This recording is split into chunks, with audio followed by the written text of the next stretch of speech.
Hola, ¿estamos todos?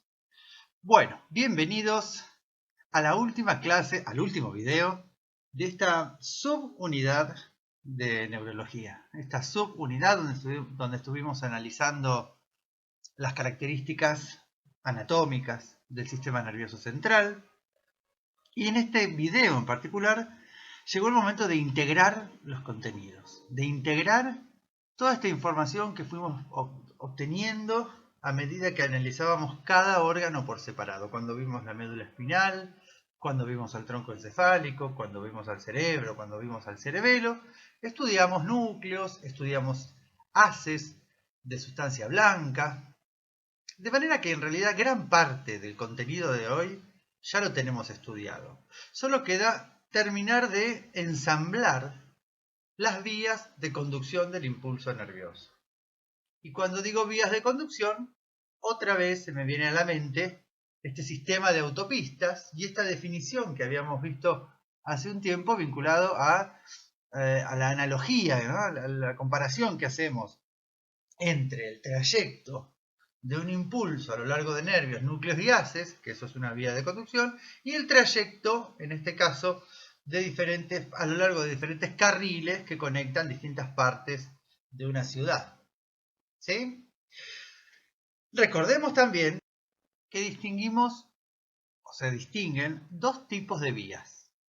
Vías de conducción motoras son las que permiten generar movimientos, son las vías comúnmente llamadas también descendentes, y las vías de conducción sensitivas o ascendentes, que son las que informan al sistema nervioso central acerca de los cambios que se producen en el ambiente, acerca de los estímulos recibidos. ¿Sí? Cuando digo cambios me refiero al estímulo que llega y que genera el inicio de una vía sensitiva. Las vías motoras son de dos tipos. Encontramos vías piramidales y vías extrapiramidales. Las vías piramidales, recuerden que son las que permiten generar movimientos voluntarios. Levantar un brazo y saludar, caminar, escribir, sonreír, sacar la lengua, abrir la boca, guiñar un ojo. Y las vías extrapiramidales son las que permiten los movimientos involuntarios. Movimientos involuntarios me refiero no a los movimientos reflejos, sino más bien a los movimientos asociados a algún movimiento voluntario. Por ejemplo, caminar es un movimiento voluntario, es un movimiento que responde a una vía piramidal. Pero balancear los brazos mientras camino para mantener el equilibrio, eso es un movimiento involuntario y va a estar a cargo de una vía extrapiramidal. ¿Se entiende? Las vías piramidales son dos: córtico-medular o córtico-espinal o piramidal propiamente dicha, y la vía córtico-nuclear. Córtico-medular o piramidal propiamente dicha, o córtico-espinal también, y córtico-nuclear. La primera, la córtico-medular, es la que permite generar movimientos voluntarios, fíjense que va hasta la médula, córtico-medular. Esta es la que permite generar movimientos voluntarios con los miembros superior, miembro inferior, tórax, abdomen. ¿Sí? Esta, la vía córtico-medular o piramidal propiamente dicha, es la vía de los movimientos voluntarios vinculada, o que involucra, mejor dicho, a los nervios raquídeos, porque llega hasta la médula espinal. La córtico-nuclear es la que permite generar movimientos voluntarios gracias a los nervios craneales, digamos. Movimientos voluntarios con la cabeza o con el cuello. Guiñar un ojo, sacar la lengua, abrir la boca, tirar un beso, hacer un gesto. ¿Sí? Los músculos masticadores, los músculos de la mímica, generan movimientos voluntarios gracias a esta vía córtico-nuclear. Y por otro lado, vías subcorticales y circuitos cerebelosos son los que determinan o los que forman parte de las vías extrapiramidales. Los circuitos cerebelosos ya los vimos. Cuando vimos al cerebelo, analizamos cada circuito. Las vías subcorticales son vías que están asociadas al cerebelo y son vías en general más bien vinculadas a la sustancia reticular.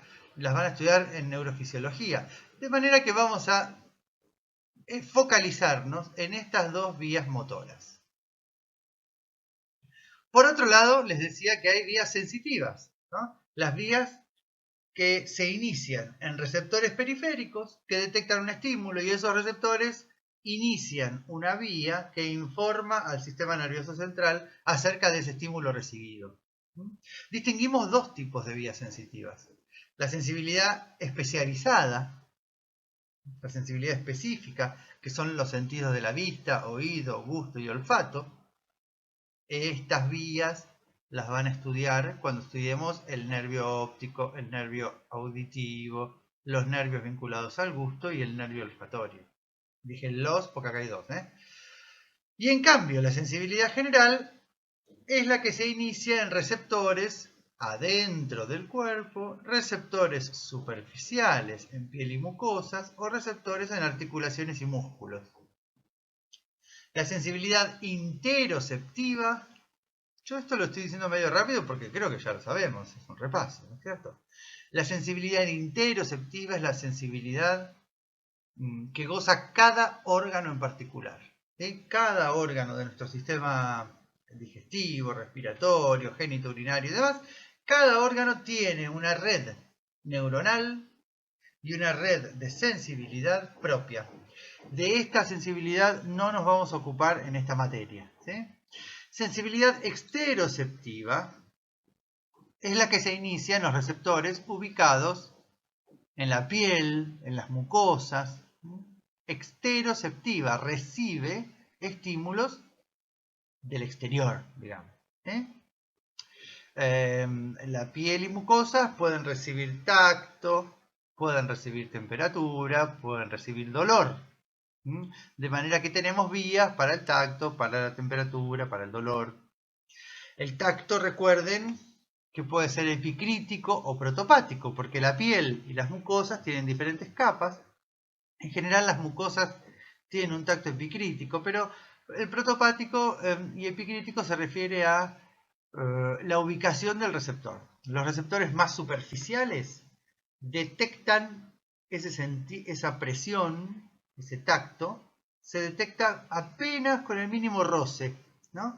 Y entonces, cuando uno apenas pasa la yema de los dedos, sin hacer fuerza, tenemos entre dos dedos, imaginen, entre el pulgar y el índice colocamos una piedra muy chiquitita, que podría ser una... a ver, cuando empiecen a estudiar materias más adelante, una pieza dentaria. Vamos a imaginar que tenemos un dientito de un nene chiquito, lo vamos a ver ahora en biología bucal, vamos a estar trabajando, y van a ver que al tacto uno puede percibir ciertos relieves, ¿no? Ciertos detalles en una pieza dentaria, o lo mismo, puedo tener no sé, una lapicera, el capuchón de una lapicera, ¿no?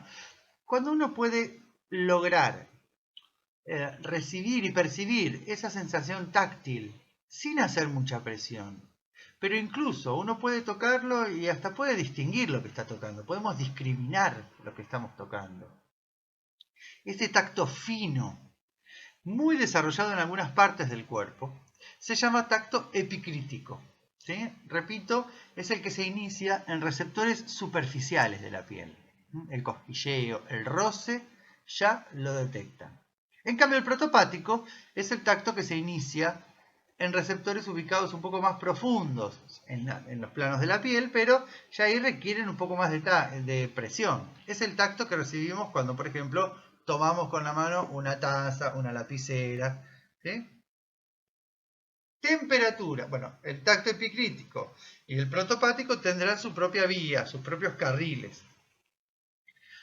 Temperatura y dolor, la sensibilidad térmica y la sensibilidad dolorosa, van a ir por una sola vía, por la misma vía. De hecho, hay temperaturas que generan dolor, ¿no? Una temperatura muy alta ya puede generar dolor, el fuego.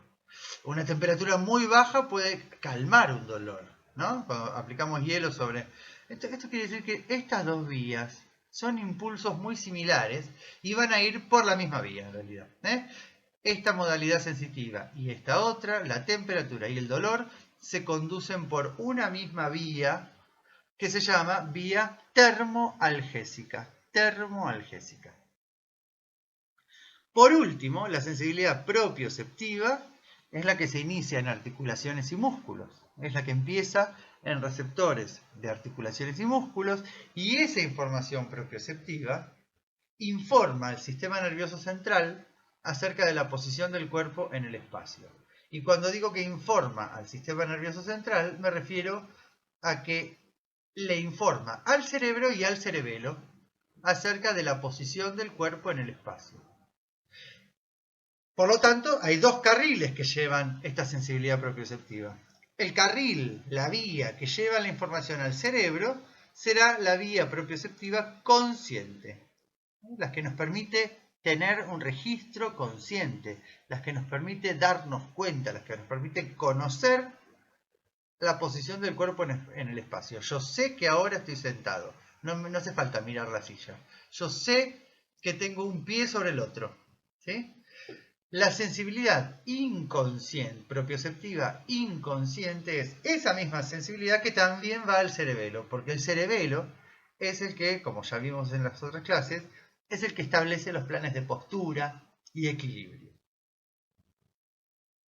Bueno, y como ya vimos las vías cerebelosas, cuando estudiamos al cerebelo expliqué los circuitos cerebelosos y por lo tanto las vías extrapiramidales, hoy en este video vamos a repasar las vías de la motricidad voluntaria. ¿Cuál es el recorrido del impulso que nos permite generar movimientos voluntarios? ¿Sí? Recordemos que hay dos vías motoras voluntarias. La vía córtico-medular y la vía córtico-espinal. Y la vía córtico-nuclear. Córtico-medular también se llama córtico-espinal. Y esta es la vía piramidal propiamente dicha. Córtico-medular o córtico-espinal, porque va desde la corteza hasta la médula, o lo que lo mismo desde la corteza hasta la médula espinal. Córtico-medular o córtico-espinal. Y por otro lado, córtico-nuclear. Córtico, otra vez córtico, corteza. Corteza motora. Ya conocemos cuál es. Quiere decir que ya sabemos dónde se inician estas vías. Las vías de la motricidad voluntaria se inician en la corteza motora primaria. Lo repito, así lo anotan. Las vías de la motricidad voluntaria se inician en la corteza motora primaria. Corteza motora primaria es la corteza que encontramos, a ver si en este momento deberían estar haciendo memoria. La encontramos en el área 4, exactamente en el lóbulo frontal, el giro o circunvolución frontal ascendente. Todo este giro, acá pintamos un poco de 6, ¿no? Pero bueno, toda esta zona, la circunvolución frontal ascendente. El área 4, o circunvolución frontal ascendente, o circunvolución prerolándica, ubicada en el lóbulo frontal, contiene a las neuronas que inician el impulso.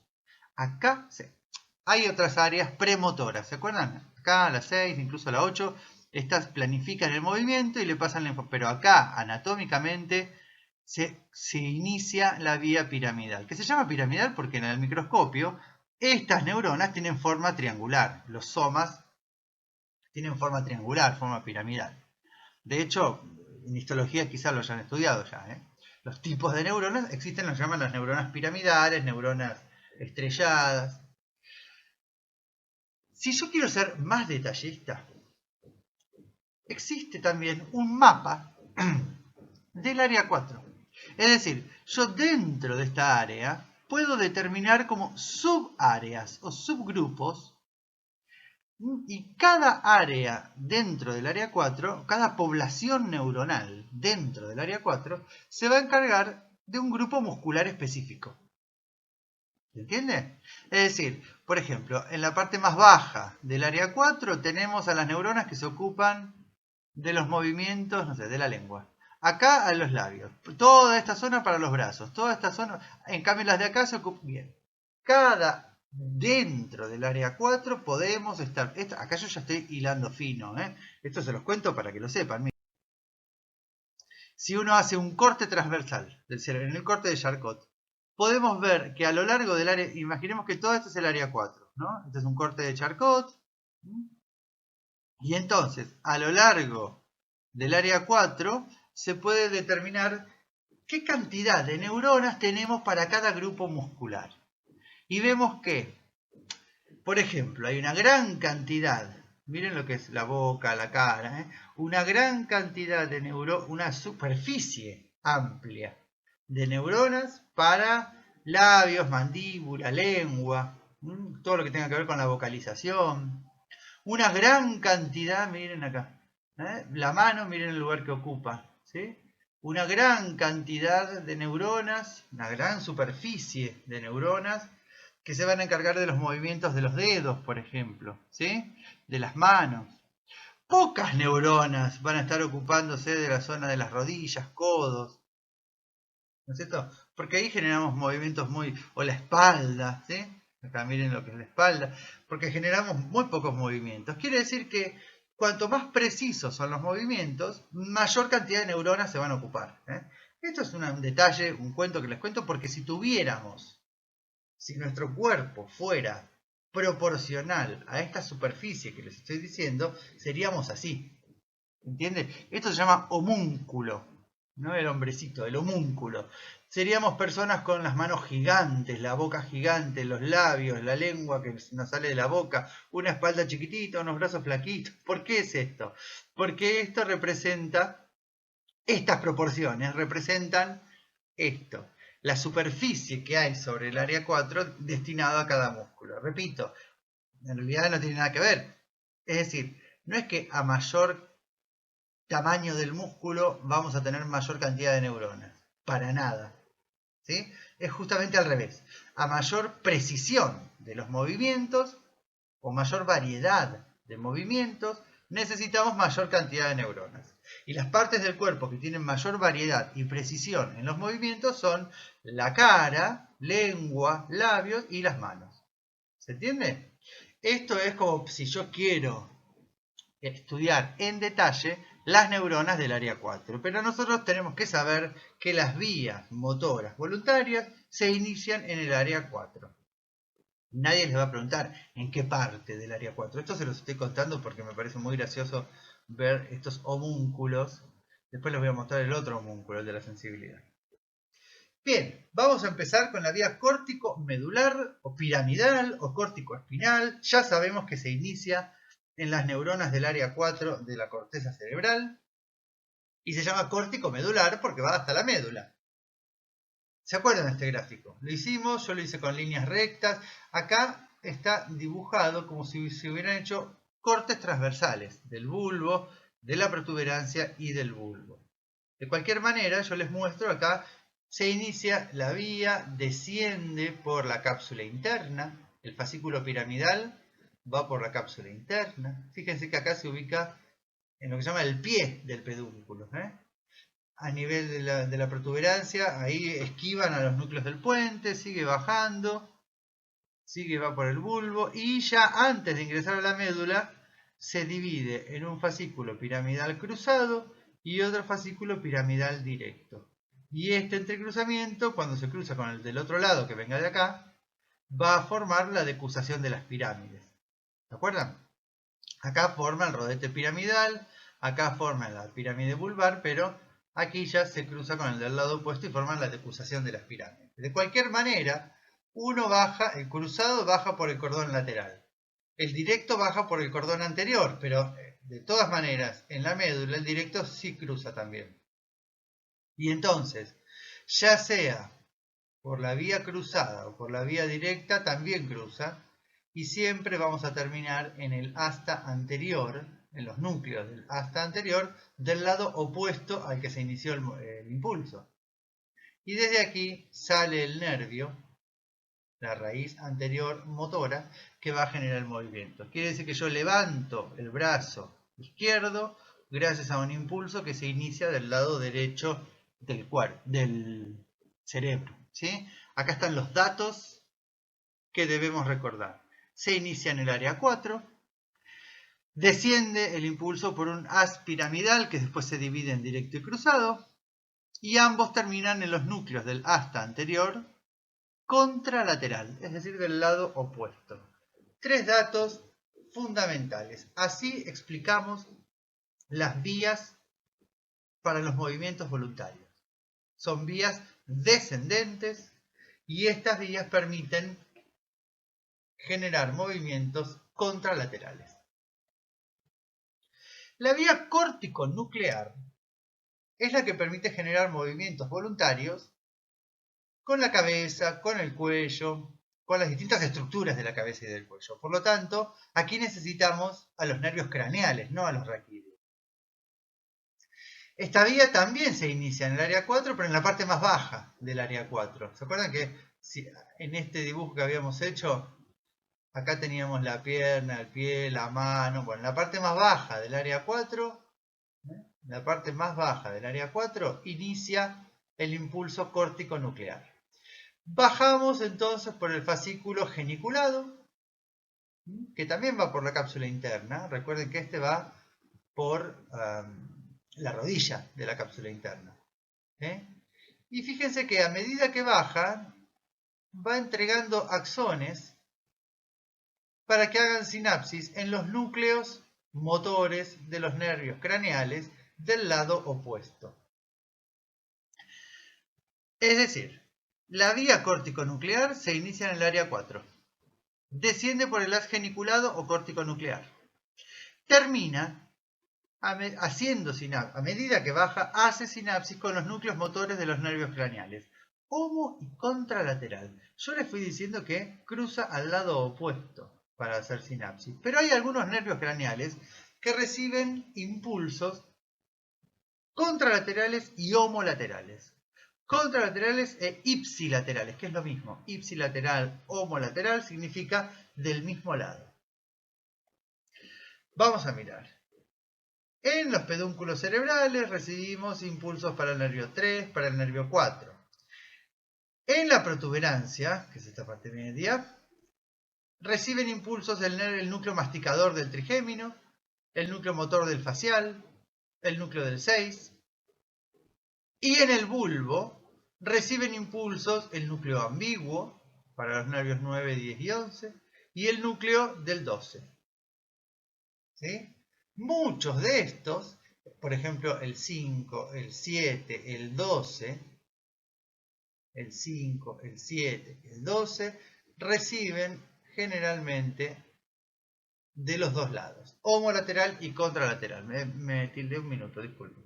Entonces, aquí tenemos a la vía córtico-nuclear, que es la que nos baja paralela al piramidal. Bajan juntos. Los dos se inician acá en el área 4. Algunos empiezan, el piramidal empieza en el resto del área 4, forman lo que se llama la corona radiada. Bajan esas fibras formando el haz piramidal al ladito del haz geniculado. ¿Sí? El geniculado va terminando, se va agotando a medida que baja por el tronco encefálico. El piramidal sigue derecho y baja hasta la médula espinal. Quiere decir que yo con esta vía puedo generar estos movimientos voluntarios. Movimientos voluntarios que tengan que ver con el nervio 3, 4, 6, es decir, los movimientos de los ojos. Movimientos voluntarios con el nervio 5, que tiene que ver con los movimientos de la mandíbula. El nervio 7 con el facial, ¿no? El nervio que permite la gestualidad, la expresión de la mímica. Los nervios 9, 10 y 11. ¿Sí? De estas vías específicas después estudiaremos alguna en particular. Seguramente la del trigémino, y si hay tiempo veremos quizá el facial. Pero cada nervio también tiene una vía muy específica. Es decir, yo puedo analizar el núcleo motor del trigémino y ver cómo es el núcleo para el músculo pterigoideo, para el miloioide. ¿Sí? Bien, estas fueron las dos vías motoras voluntarias. Las dos son descendentes. Las dos empiezan en el área 4. Las dos permiten movimientos voluntarios. Las dos son contralaterales. Una termina en la médula espinal, en el haz anterior, y la otra termina en los núcleos motores de los nervios craneales. Esto lo habíamos hablado a medida que veíamos tronco encefálico, médula espinal, cerebro. ¿Sí? Hoy casi que estamos repasando e integrando. Vamos a ver qué pasa con la sensibilidad. Y en particular vamos a estudiar la sensibilidad general. Yo les había dicho hace un rato que la sensibilidad especializada, los sentidos, los órganos de los sentidos, los vamos a estudiar junto con los nervios de los sentidos. Así que eso lo vamos a ir viendo más adelante. Hoy vamos a ver esta sensibilidad general. Hablamos de la sensibilidad general, pero sabemos que la interoceptiva no la vamos a repasar hoy. Hoy nos vamos a dedicar específicamente a estas vías. A las dos vías del tacto, protopático o epicrítico, a la vía del dolor y temperatura, que se llama termoalgésica, y a la vía propioceptiva consciente. Tacto protopático, tacto epicrítico, termoalgésica y vía propioceptiva consciente. De todas maneras, algo voy a hablar también de la propioceptiva inconsciente. Pero la propioceptiva inconsciente está vinculada al cerebelo y la mencionamos cuando vimos el circuito del palio-cerebelo. Por eso ahora vamos a repasar estas, porque estas cuatro tienen características comunes. Si bien estas cuatro vías tienen carriles propios, tienen su propio modo de conducción, tienen características comunes que nos van a facilitar estudiarlas. Por ejemplo, las cuatro son ascendentes. Eso lo sabemos, son vías de la sensibilidad. Las cuatro tienen varias sinapsis. A ver, fíjense, recién cuando hablábamos de las vías de la motricidad, era una primera neurona, empezaba el impulso en la corteza y hacía sinapsis con una segunda neurona en los núcleos y de ahí salía el nervio, ¿no? Básicamente hay una sola sinapsis, son dos neuronas, las que dos es una forma de decir, ¿no? Dos tramos. Bueno, la sensibilidad son vías ascendentes que cuentan con varios tramos. Es como que el impulso pasa de un nervio a un núcleo, va por un haz, pasa a otro, pasa a otro. Hasta que llega a la corteza cerebral, la vía es como escalonada. Como que se van pasando el mensaje de un tramo de neuronas a otro tramo. Siempre estamos empezando en receptores periféricos, ¿no? La piel, las mucosas tienen receptores que detectan temperatura, que detectan dolor, detectan el tacto, detectan la propiocepción. Estos receptores, cuyas características específicas las van a analizar en neurofisiología, son periféricos y según el detector que se inicia será la vía que arranca. Y todas estas vías conscientes se registran, se hacen conscientes cuando llega el impulso a la corteza sensitiva, ¿no? Es decir, yo me doy cuenta del tacto, de la temperatura, del dolor, cuando ese impulso llega a la corteza. Cuando digo corteza sensitiva, específicamente estoy hablando del área 3, 1 y 2. Quiere decir que todas estas vías de la sensibilidad general finalizan en las áreas 3, 1 y 2 del lóbulo parietal. Todas, tacto, temperatura, dolor y propioceptiva consciente, terminan en la corteza sensitiva, es decir, terminan en las áreas 3, 1 y 2 del lóbulo parietal. Pero hay un detalle. Las cuatro, antes de terminar en las áreas 3, 1 y 2, hacen una parada, digamos, una sinapsis en el tálamo. Vamos a ver qué estamos explicando.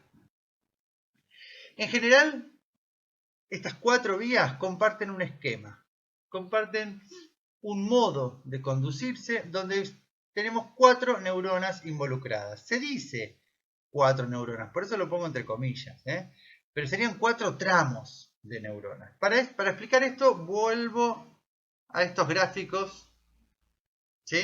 Y ahí tenemos un corte transversal de la médula espinal con el asta anterior, el asta posterior, el nervio. ¿Sí? Acá estaría la raíz posterior con su ganglio. Bulbo, protuberancia, pedúnculos cerebrales, cerebro. Y las vías van a empezar, miremos por aquí, con un receptor. Ahí está la R de receptor. Este receptor recibe un estímulo, por ejemplo, no sé, acercamos temperatura. Por ejemplo, la presión sobre la piel. Y desde ahí el impulso se conduce hasta la médula espinal. Este sería el primer tramo de la vía de conducción, ¿sí? La primer neurona. Por eso ahí dice que la primer neurona está en el ganglio, porque el soma de este nervio, la primera neurona estaría representada por el nervio sensitivo, ¿no? Aunque su soma se encuentra en el ganglio. Por eso se dice habitualmente que la primera neurona de las vías sensitivas se encuentra en el ganglio. ¿Sí? Repito, decir la primera neurona es una forma genérica. Estamos refiriéndonos al primer tramo por donde va el impulso. Pero sabemos que el impulso luego se lo pasamos a una segunda neurona. ¿Sí? Esta segunda neurona que está en un núcleo dentro del sistema nervioso central inicia un núcleo de terminación, que puede ser el de Rolando, puede ser el núcleo propio, un núcleo X. Este núcleo inicia un fascículo que es contralateral y es ascendente. Y ese fascículo contralateral y ascendente también es específico para cada modalidad sensitiva. Ese fascículo finaliza haciendo sinapsis con la tercer neurona, ¿no? El tercer tramo viene ahora. Y esa tercera neurona siempre la vamos a encontrar en el tálamo. Recuerden que el tálamo era el principal núcleo sensitivo del cerebro y era, o mejor dicho, podía subdividirse en distintos subnúcleos, todos vinculados a las distintas modalidades de sensibilidad. Es decir, ustedes pueden encontrar los núcleos, no sé, ventrolateral, anteromedial del tálamo, posterolateral del tálamo, el pulvinar. Hay un montón de núcleos dentro del tálamo, pero todos están vinculados a la sensibilidad. Y desde el tálamo se inicia o se continúa el impulso. Acá hay fibras que van del tálamo a la corteza, se llaman fibras tálamo-corticales. Las fibras tálamo-corticales llevan el impulso hasta la cuarta neurona, que es donde finaliza la vía, en la corteza sensitiva primaria. Ahí tenemos el esquema que les decía de 4 neuronas. La primera neurona, el impulso primero recorre el nervio sensitivo. Pasa a una segunda neurona que está dentro del sistema nervioso central, en la médula o en el tronco encefálico. Y desde este núcleo el impulso continúa por un fascículo ascendente, que es contralateral, hasta el tálamo. Y del tálamo, que es tercera neurona, el impulso continúa por fibras tálamo-corticales hasta la corteza sensitiva primaria, áreas 3, 1 y 2. Fíjense que si yo siempre digo que la primera neurona es el ganglio, la tercera siempre es el tálamo y la cuarta siempre es la corteza sensitiva, lo que tenemos que saber es esto. Para cada tipo de sensibilidad, ¿cuál es el núcleo de terminación? Acá, ¿en qué núcleo hacen sinapsis las fibras que conducen tacto, temperatura, dolor? ¿Y cuál es el fascículo que se inicia? Casi diría que esto ya lo saben, porque vimos en la médula espinal y en el tronco encefálico cuáles son los haces y los núcleos que llevan distintos tipos de sensibilidad.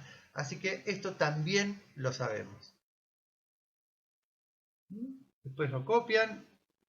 Esto, si lo tienen bien claro, va a resultar facilísimo de estudiar. Y si vienen leyendo cada uno de los temas, ya esta clase es un repaso. Voy a explicar 2 vías juntas.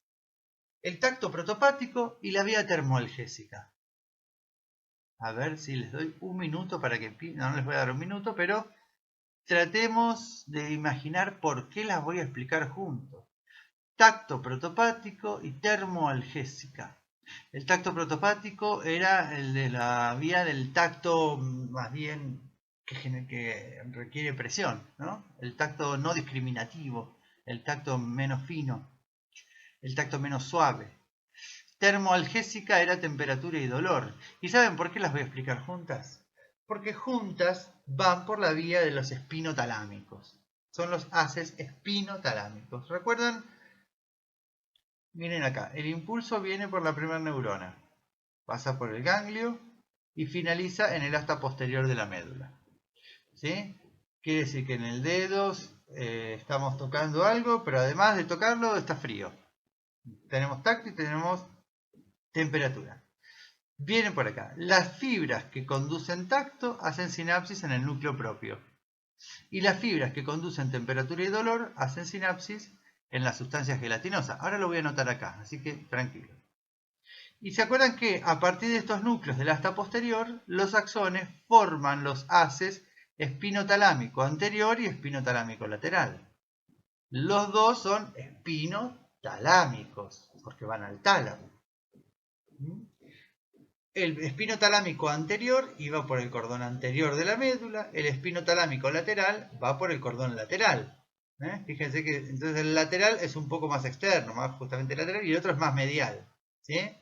Al nivel, ya antes de entrar al cerebro, se juntan los dos.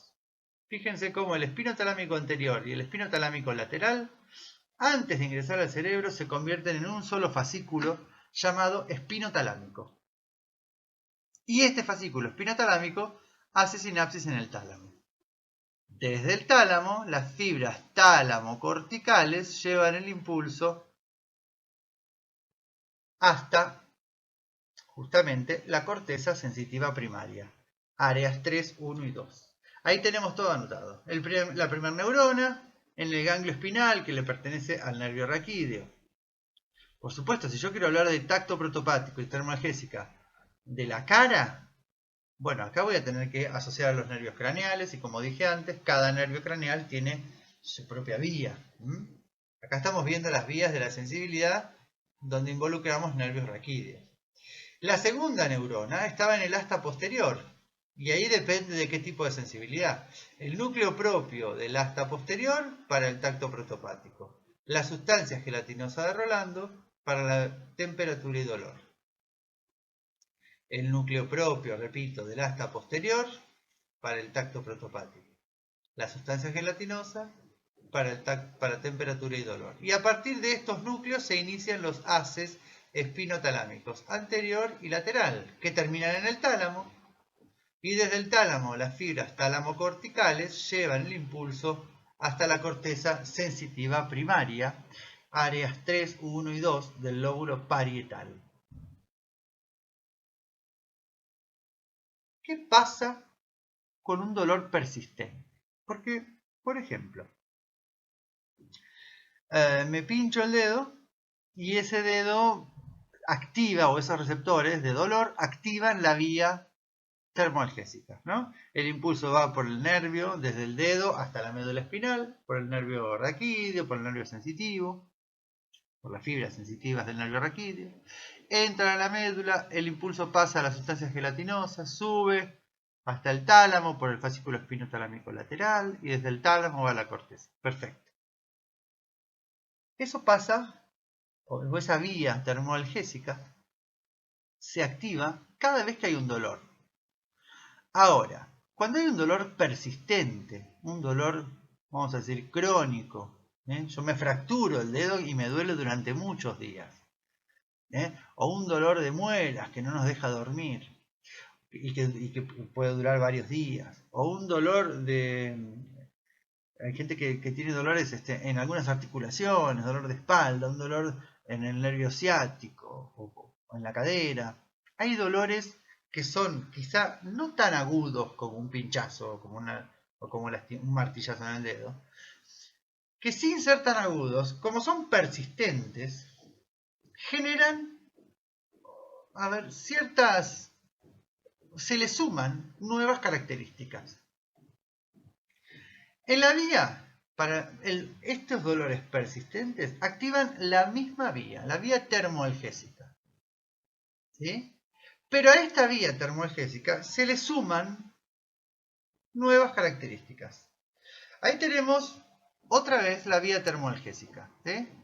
Esta vía que conduce, imaginemos, desde la cintura, que duele mucho porque es una señora grande, tiene un problema, fue operada de cadera, y entonces le duele. Y este dolor, esa información ingresa al asta posterior. Del asta posterior continúa por el espinotalámico lateral hasta el tálamo y del tálamo a la corteza.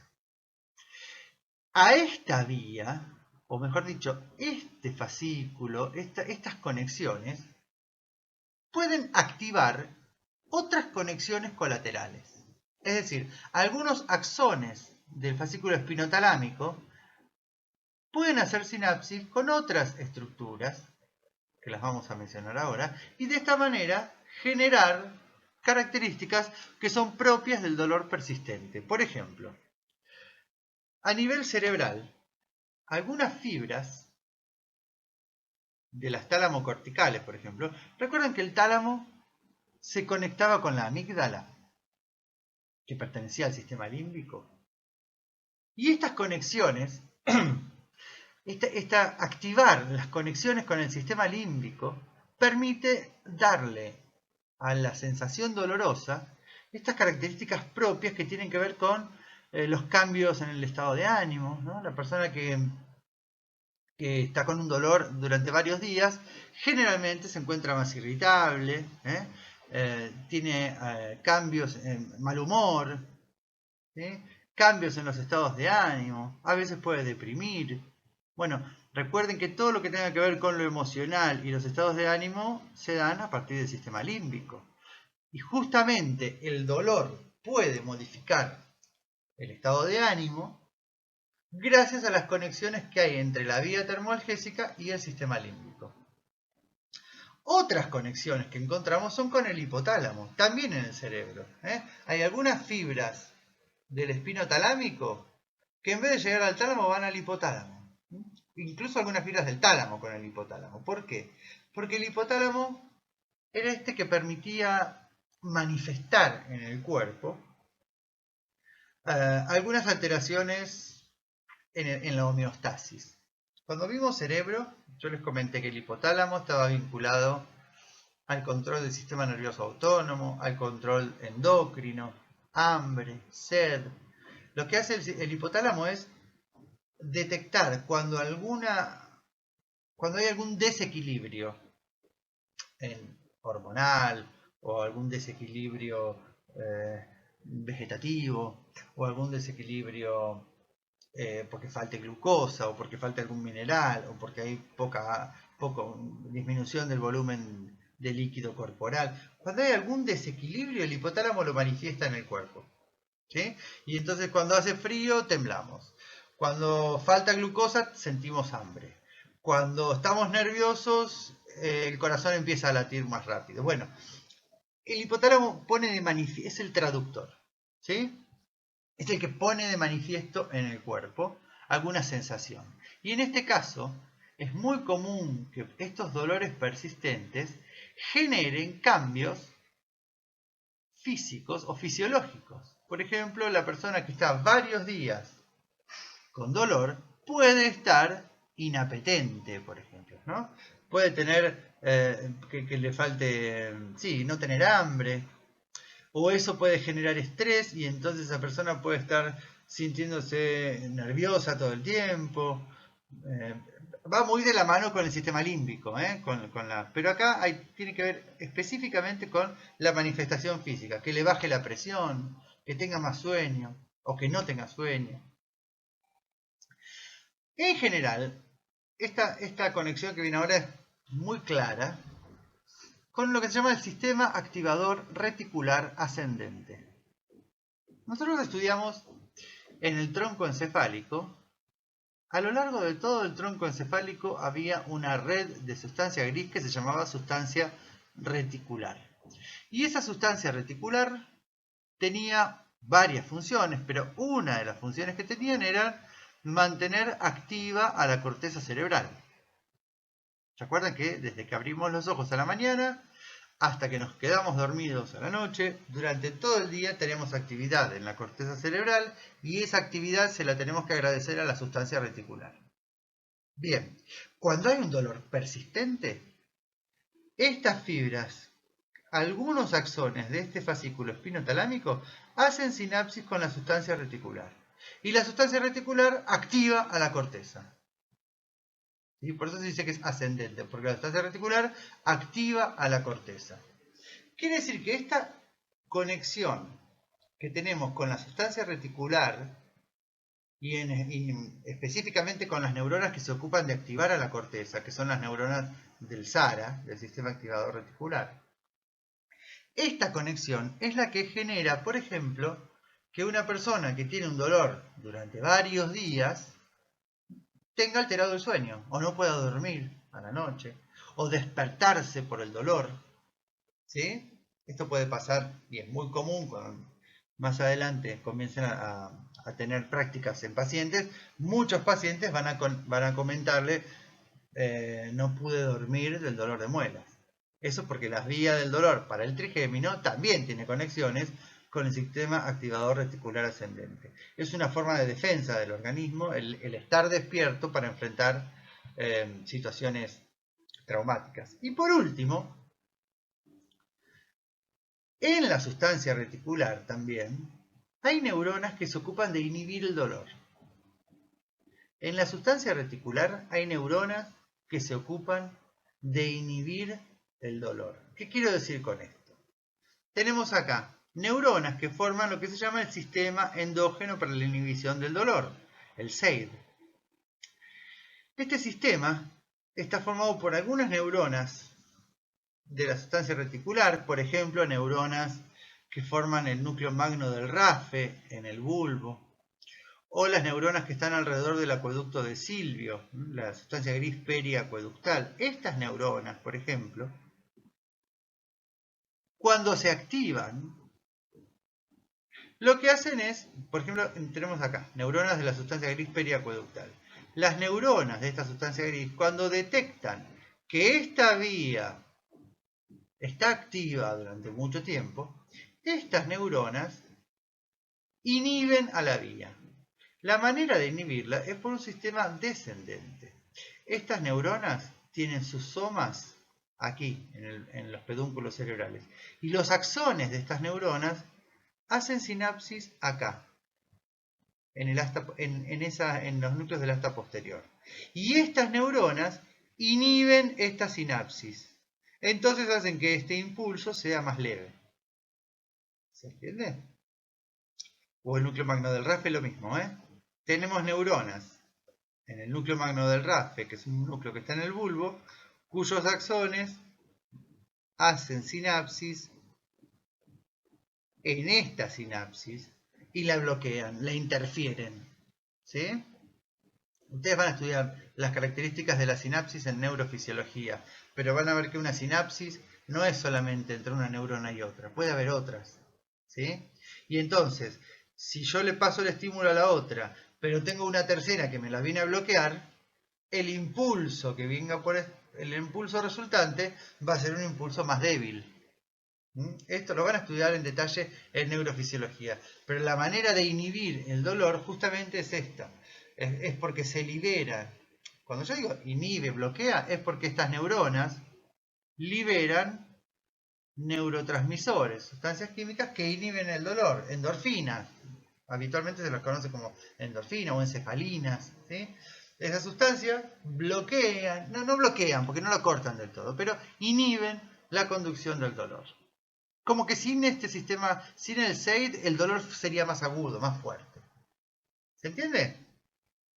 Estas, repito, las conexiones con el sistema límbico, con el hipotálamo, con el SARA y con el SEID son conexiones colaterales de la vía del dolor, de la vía del espino talámico lateral. Y estas conexiones se dan cuando hay dolores persistentes. Dolores, también se llama dolor sordo o dolor crónico. Por otro lado, voy a explicar otras dos también juntas. Tacto epicrítico y propioceptiva consciente. Y las vamos a explicar juntas porque tienen que ver con una vía en común. Recuerden que la información táctil epicrítica y la información propioceptiva consciente ingresa a la médula, esta primera neurona, y en el asta posterior no hacen sinapsis. Estos axones se ubican acá atrás y la segunda neurona la vamos a tener recién acá arriba, en el bulbo. Porque acá formábamos los haces de Golgi-Burdach que suben y hacen sinapsis con los núcleos de Golgi-Burdach. Ahí está la segunda neurona. De la segunda neurona, las fibras cruzan al lado opuesto y siguiendo la cinta de raíz media, ¿a dónde vamos? Al tálamo. Del tálamo, por supuesto, las fibras tálamo-corticales conectan con la corteza cerebral. Aquí tenemos entonces la vía resumida para el tacto epicrítico y propioceptiva consciente. Comenzamos por el ganglio sensitivo. Los haces de Golgi-Burdach llevan la información a la segunda neurona en los núcleos de Golgi-Burdach. La cinta de raíz media cruza al otro lado y lleva la información hasta el tálamo, que es la tercera neurona, y desde el tálamo, por fibras tálamo-corticales, vamos a la cuarta neurona en las áreas 3, 1 y 2. Cuando empezamos, les dije que íbamos a detallar las dos formas de tacto, la propioceptiva consciente y la vía termoalgésica. En general fue un repaso, porque todo ya lo conocíamos, excepto esas conexiones que les comenté recién para el dolor crónico. Y la vía propioceptiva inconsciente la dejamos para un apartado, porque en realidad esta vía, ¿se acuerdan que es la que tiene que ver con el asta posterior de la médula? Específicamente con la columna de Clarke y de Bechereu, donde se inician los haces espinocerebelosos. Porque acá estamos hablando de información de receptores de articulaciones y músculos que va al cerebelo. Esto es inconsciente. ¿Sí? Por eso tiene que ver con la vía de los haces espinocerebelosos, directo y cruzado. Esos espinocerebelosos van o pertenecen al circuito del paleocerebelo, son aferentes del circuito del paleocerebelo que estudiamos cuando vimos cerebelo. Por eso es que hoy apenas les recuerdo esto, pero es solo para refrescarles la memoria. ¿Sí? No vemos ahora la vía del paleocerebelo. La vía propioceptiva inconsciente es una vía aferente al paleocerebelo. ¿Sí? O mejor dicho, es una vía que, sí, que forma parte del circuito del paleocerebelo. Son homolaterales, recuerden que uno iba directo y el otro cruzaba dos veces. Pero volviendo a las vías conscientes, tacto, temperatura, dolor y vías propioceptivas, todas finalizan entonces en la corteza sensitiva primaria. Esta finaliza en el cerebelo. Y hablando de la corteza sensitiva primaria, nuevamente la delimitamos. Y en este caso la ubicamos detrás de la cisura de Rolando. Esto es lóbulo parietal. Esto es circunvolución parietal ascendente. El área motora primaria era delante de la cisura de Rolando y esta está detrás de la cisura de Rolando. Fíjense que cuando la información llega a esta área, ahí tengo un registro consciente. Ahí me doy cuenta de lo que estoy sintiendo en el dedo, en el pie o donde sea el receptor. Y esta área o estas áreas 3, 1 y 2 también pueden subdividirse porque también tenemos mayor superficie para las zonas del cuerpo donde tenemos mayor sensibilidad o una sensibilidad más fina y menor superficie, no sé, imaginemos acá un puntito de neuronas que se van a ocupar de las zonas del cuerpo donde tenemos menos sensibilidad. En este caso, fíjense que otra vez, la mayor sensibilidad la tenemos acá, ya está más focalizado en lo que es la cavidad bucal. Y por supuesto las manos. Muy poco en las piernas, en las rodillas, lo que es la rodilla y el codo. Pero esto es muy interesante, que ustedes ya sepan desde ahora que la cavidad bucal, la boca, la lengua, es una de las zonas del cuerpo con mayor sensibilidad. Estoy diciendo que el bebé desde que nace, y el bebé fuimos nosotros alguna vez, desde que nacemos, empezamos a conocer el mundo a través de la boca. Llega un momento, digamos, primero por la boca es solamente para la alimentación, ¿no? Con la teta. Pero después hay una etapa, se llama etapa oral, donde el bebé se lleva todo a la boca, ¿no? Y todo lo que agarra, todo lo que se le ofrece, lo lleva a la boca. Y empieza a morder también, ¿no? Ya a partir de los 6 meses empiezan, o un poquito antes, empiezan a aparecer los dientes, y entonces empieza a hacer fuerza, y empieza a probar. Porque esto de morder y llevarse a la boca las cosas, también es una manera de conocer y de separar qué es el cuerpo de lo que es el medio externo. El yo del no yo. Es decir, muerdo mi dedo y lo siento. Ah, bueno, esto es mío, este es mi cuerpo. Muerdo la lapicera y no me da dolor. Bueno, eso no es mío, ese no es mi cuerpo. ¿Se entiende? Es una manera de separar, de discriminar qué es propio de lo que no es propio. Esto es una función fundamental de la boca en las primeras semanas de vida, en los primeros meses de vida, ¿sí? En la primera infancia, la boca es la que nos permite conocer al mundo. Y cuando uno dice conocer al mundo, estamos hablando de el conocimiento. Yo conozco todo lo que me rodea gracias a los sentidos. Las primeras sensibilidades fueron a partir de la boca y de los órganos de los sentidos, ¿no? La vista, el oído, el olfato. El olfato en el bebé es fundamental. Después, otros sentidos. Estas sensibilidades, la sensibilidad general, tacto, temperatura y dolor, y estas sensibilidades específicas, la vista, el oído, el gusto, fíjense que ocupan áreas y sectores bien delimitados en el cerebro. Yo conozco el mundo, y cuando el chico es chiquito, conoce el mundo a partir de lo que escucha, ¿no? Y cuando escucha algo se le dice, mirá una bocina, guau, guau, un perro, el timbre, la voz del papá, la voz de la mamá, la empieza a reconocer. La vista, ¿cómo conocen los chicos los colores? Bueno, se les muestran colores, se les señala, mirá un perro, otro perro, hasta que el nene reconoce los perros a partir de la vista. Quiere decir que en los primeros meses y años de vida, los sentidos, la vista, el oído, el gusto, la sensibilidad general, son fundamentales para que el chico empiece a conocer el mundo que lo rodea. Y toda esta corteza que tenemos alrededor se llama corteza de asociación. La corteza asociativa vincula a las diferentes modalidades sensitivas. Es decir, tenemos neuronas que asocian el oído con la vista, neuronas que asocian la sensibilidad general con la vista, vista con oído, vista con gusto, gusto con... ¿sí? Toda esta superficie va a estar vinculada justamente a la asociación. Aquí, aquí, aquí. Y esta conexión nos permite vincular distintas modalidades sensitivas y entonces nos permite imaginar conceptos, crear un concepto. Yo puedo escuchar una campana y la puedo imaginar. Puedo saber la forma de la campana. ¿Sí? La forma de la campana es porque alguna vez la vi y tengo vinculado el sonido de la campana con la forma de la campana. Esta corteza permite imaginar. ¿Se entiende lo que estoy diciendo? Imaginamos, yo puedo oler, bueno, justo acá el olfato no lo tenemos, pero tenemos sentir frío y asociarlo con el color azul.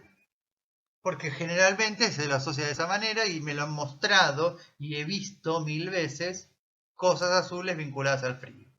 ¿Sí? Entonces, quiere decir que esta corteza que tenemos acá interpuesta entre las áreas sensitivas y sensoriales, esta corteza de asociación nos permite generar conceptos, crear conceptos, abstraernos, imaginarnos. ¿Sí? Lo que se llama, en psicología se llama la percepción, percibir el mundo. Y percibir el mundo tiene que ver, por supuesto, todas estas áreas se van desarrollando con la experiencia. Nacemos con estas áreas que están coloreadas, muy desarrolladas, pero la corteza asociativa, se desarrolla con la experiencia. Hay muchos estudios que se refieren al tamaño, esto seguramente lo habrán visto alguna vez. Acá todos vemos lo mismo. A todos nosotros nos está llegando la misma imagen, que es esta imagen con esta silueta en color blanco sobre un fondo negro. Todos recibimos la misma imagen. Algunos ven dos caras y otros ven una copa. Este juego ya lo conocen todos, ¿sí? Pero este juego, que ahora lo hacemos como, mirá qué divertido, en realidad pertenece a una serie de tests donde se analiza justamente ¿Por qué? Algunas personas ven una cosa y otras personas ven otra. ¿Por qué aquí algunas personas ven un sombrero y otras personas pueden ver una serpiente que se tragó un elefante? ¿Por qué tiene que ver eso? Porque justamente las experiencias previas hacen que la corteza asociativa sea personal y particular de cada individuo. ¿Sí? Todos tenemos el sentido de la vista en el lóbulo occipital, el oído en el temporal, la sensibilidad general en el lóbulo parietal. Pero la corteza asociativa son redes personales, propias de cada uno. Y esas redes se generan a partir de las experiencias propias de cada uno. Por eso es importantísimo la estimulación de los chicos, la estimulación temprana, ¿sí? La estimulación con otros chicos en el jardín de infantes, que jueguen con colores, que hagan juegos de encastre, que hagan juegos que tengan que ver con el desarrollo intelectual. Porque todo lo que genere redes de interconexión entre las neuronas va a permitir que generen más capacidad de imaginación o de crear conceptos. Con esto entonces terminamos la subunidad de sistema nervioso central. Espero haber sido claro hoy también, como en todos los videos trato de ser claro, trato de dar ejemplos, pero por supuesto ustedes saben que pueden consultarme y consultarnos a través del campus, a través de Instagram, por mail, como sea, tenemos pronto, espero que nos veremos. Y la bibliografía para este tema, igual que para todos los temas anteriores del sistema nervioso central, tiene que ver con el libro de Bouchet, Neuroanatomía de Bouchet. Si no lo entienden, me consultan y podemos buscar algún otro que lo reemplace, ¿sí? Ha sido todo por ahora. Espero verlos pronto. Les dejo un fuerte abrazo. Hasta pronto.